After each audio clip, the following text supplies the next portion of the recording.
Hi friends, ఈరోజు తొలి ఏకాదశి అని మాకు దగ్గరలో ఉన్న వెంకటేశ్వర స్వామి టెంపుల్కి వెళ్తున్నాము. మేమిద్దరం ఇలా నడుచుకుంటూ వెళ్ళిపోతున్నాము. మా హాస్టల్కి దగ్గరలోనే ఉంటుంది, 8 మినిట్స్లో. ఇంకా అలా ఇద్దరం నడుచుకుంటూ కబుర్లు చెప్పుకుంటూ టెంపుల్కి అయితే వచ్చేసాము. ఇంకా చెప్పులు బయట విప్పేసిన తర్వాత లోపలికి వెళ్ళిపోయాము. ఆ చెప్పులు బయట విప్పిన దగ్గర నుంచి మాకు పోతాయేమో అనే డౌట్ వస్తుంది. అయినా సరే పోతే మంచిదేలే అని చెప్పి లోపలికి వచ్చేసాము. ఇంకా అలా కాళ్ళు కడుక్కొని ఇంకా దేవుడి దగ్గరికి అయితే వెళ్ళిపోయాము.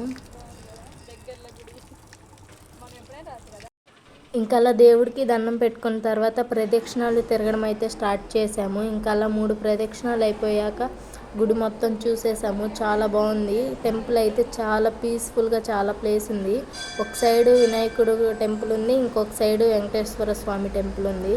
టెంపుల్ అయితే చాలా విశాలంగా ఉంది. ఇంకా ఫస్ట్ అలా వినాయకుడి దగ్గరికి వచ్చేసి దండం పెట్టుకున్న తర్వాత ఇటు సైడ్ వెంకటేశ్వర స్వామి టెంపుల్ దగ్గరికి వచ్చి దండం పెట్టుకొని కాసేపు ఉండి ఇంకా అలా ప్రసాదం తిని ఇంకా బయటకు వచ్చేసాము.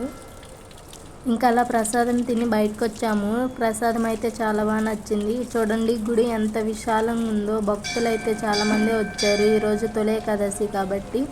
ఇంక ఇక్కడ లడ్డూస్ కౌంటర్ కూడా అవైలబుల్లో ఉంది లడ్డూల కోసం. ఇంకా అలా బయటకు వచ్చేసాము. ఇంకా ఆకలి అవుతుందని చెప్పి ఒక పునుగులు తీసుకున్నాము. ఇంకా అలా మా ఫ్రెండ్ ఏవో షాపింగ్ చేయాలంటే ఇలా ఫ్యాన్సీ షాప్కి వచ్చేసాము.